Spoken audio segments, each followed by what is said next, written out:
This game is horrible. This game is so bad, I really don't want to play it.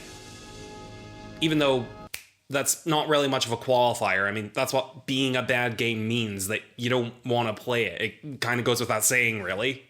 Back to the Future has not exactly had the best track record when it comes to video games, but one that I was somewhat interested in was the point-and-click adventure game by Telltale. I'm not overly familiar with their work, but I did really enjoy their Batman series, and obviously I've heard good things about The Walking Dead. Yeah, well, I've heard good things about Walking Dead Season 1 anyway, and I've heard basically nothing about the rest of the franchise. Michael Madsen's in Season 2 apparently, that's about the extent of my knowledge. Still, I had a good enough impression of them to where I was interested in seeing what they could do with one of the best trilogies of all time, especially with the decent reviews the game got. With the amount of sequels to classic movies we've had over the last decade, and the fact that 80s nostalgia is at an all-time high, it always kind of surprised me that they haven't ever made another Back to the Future movie. I think it's a franchise with a lot of potential for different time periods to explore, and if they aren't making another movie, maybe a video game could be just as good. So what approach did Telltale take for the story of this game? Well, put it this way. You know how the first Back to the Future ended with Doc and Marty going to the future, making it seem like the sequel was going to take place in the distant future of 10 years ago? On Wednesday, October 21st, 2015. And then you actually watch part 2, and that's only the plot for like the first half hour, and the rest of the film is about something completely unrelated. Well, it's like that, except this time the story isn't even interesting. The first 2 chapters of the game focus on Marty and Doc going back in time to 1931 to fight Biff's father, who happens to be a mafia boss. Okay, I'm on board with the idea, and at first, it seems like that's going to be the plot of the entire game. But then that story gets resolved at the end of the second chapter.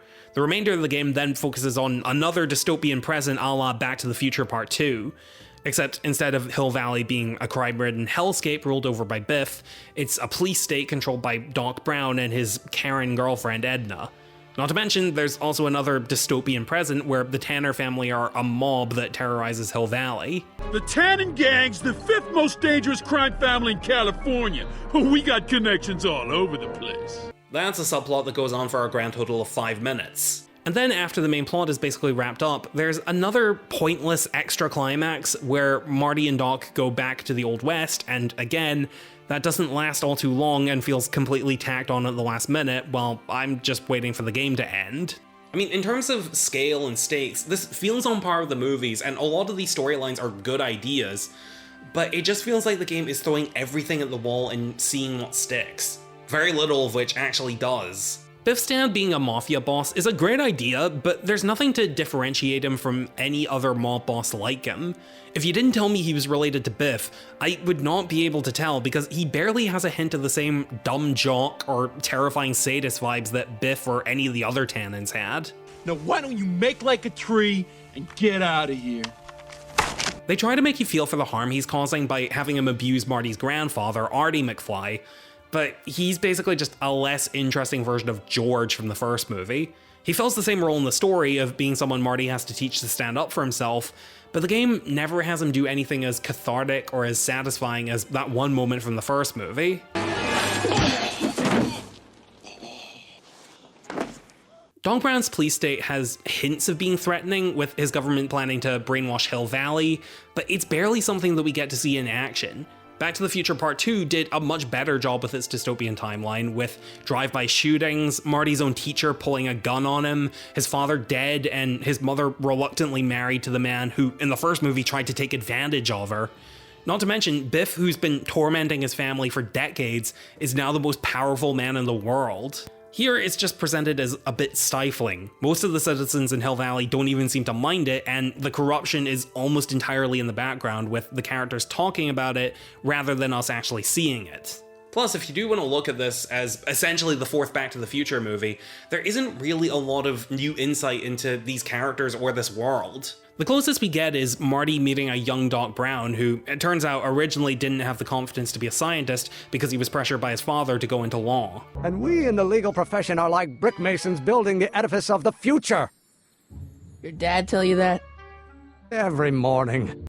Okay, I guess I could see that working, but as is, it's just another pointless tangent that ends about as quick as it begins.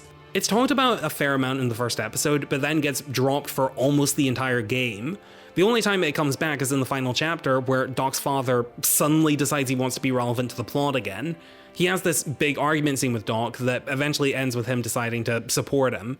It never gets mentioned again, and honestly feels like a lot of this subplot could have been cut. A lot of this stuff I could potentially look past if the game at least succeeded at being fun to play, but it doesn't really manage at that either. The game follows the typical point-and-click adventure formula. You walk around a world and solve puzzles by picking through dialogue trees and collecting items to progress through the plot. In a way, this style of gameplay is actually a pretty good fit for Back to the Future. Marty in the movies was always a bit of a schemer, subtly manipulating the people around him and beating the bad guys in creative and resourceful ways.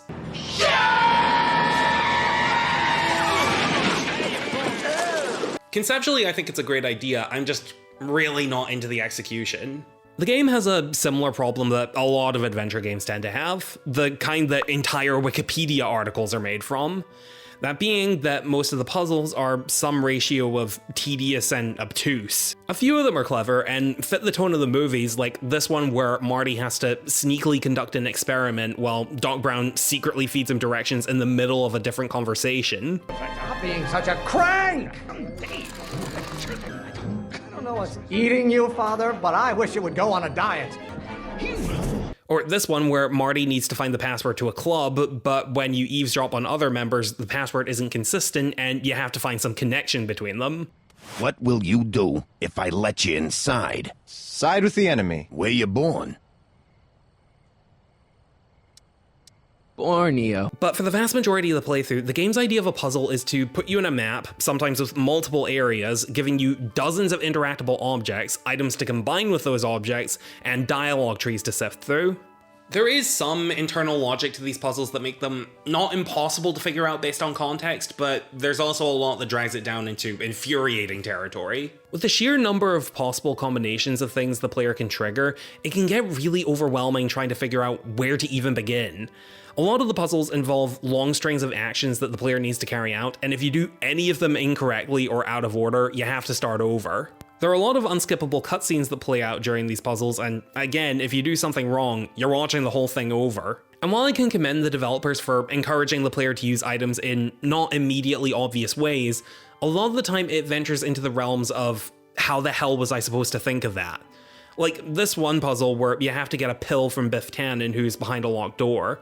You have to instruct him to eat it, knowing he'll refuse and drop it to the floor. But before you do that, you have to push a newspaper under the door to catch the pill and then take it for yourself. Yeah, that's an intuitive use for a newspaper, isn't it? There's a segment toward the end of the 4th chapter that consists of 3 multi-step puzzles all taking place simultaneously across 2 areas separated by a loading screen. This part of the game was so convoluted that even the game's own hint system wasn't helping me at this point. Yeah, the game has a hint system, which gives you increasingly explicit clues, with the final one more or less just telling you what to do. Except in this case, where it just decided to leave out some very crucial information, despite the fact I'm clearly struggling if I'm looking for this in the first place. Head off to Emmett's lab and use the cloth-destroying enzymes on him. Well, I just tried that and it didn't fucking work. There it is. I've been looking all over for my portable anti-stick, anti-stain formula. It was at this point I just gave up and looked at a walkthrough, and even that I struggled to follow because of how much of a mess that part of the game is. Do you want to know what it was like? I took a picture of myself playing through this segment at 3 in the morning. This is what I looked like. It was pure misery. The game also includes a number of action sequences that, again, to be fair, feel totally in line with the movies, and they also retain the puzzle-solving gameplay from the rest of the game. But the thing that kills it is that nothing can kill you.